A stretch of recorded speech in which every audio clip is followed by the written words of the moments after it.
继续来关心战争即马拍甲打，和平哪亲像是有出现希望啊？这是南非的总统是16日时对外表示，因讲这两国的总统拢同意要接待非洲领导人代表团，要来解决冲突，提出和平的方案。那战况的部分，俄罗斯是讲因是甲美国的爱国者防空系统摧毁用掉。那几乎是讲因拍落俄罗斯的飞弹。南非总统拉马福沙16日来访的新加坡总理李显龙见面时讲，伫尚比亚、塞内加尔、刚果共和国、乌干达甲埃及等国家领导人所支持，并且成立的代表团，得到俄罗斯总统普京甲乌克兰总统泽伦斯基同意要讨论结束战争的可能性。Agreed that they would be willing to receive a mission of the African heads of states in both Moscow and Kyiv. I agreed with both of them that we would commence with the preparations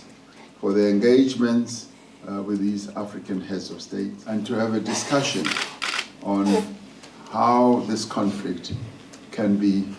brought to an end. 拉马福沙讲，伊伫13分别甲普廷甲泽伦斯基通电话，得到双方同意开始准备朝向解决冲突的和平方案方向前进。不过时间也唔知，对此基辅甲莫斯科拢无做回应。在此进前，泽伦斯基北讲，伫俄军撤出乌克兰领土进前，未考虑达成和平协议。因为根据普廷甲拉马福沙北交谈的内容，普廷支持非洲领导人代表团参加讨论解决冲突的展望。讲家己伫咧俄乌战争的冲突立场要中立的南非，伫非洲联盟领导的地位最近受到检视。拉马福沙宣布这个消息的前几天，接获美国大使指控，南非甲俄罗斯徛共边，甚至提供武器给莫斯科。伫咧宣布要朝向和平努力的时阵，俄罗斯阁对基辅发动猛烈的攻势，讲因用音速飞弹摧毁美国制造的爱国者地对空防务系统。基辅方面是讲，因甲俄罗斯方面过去24点钟久内拍过来27粒导弹内面的18粒炸落，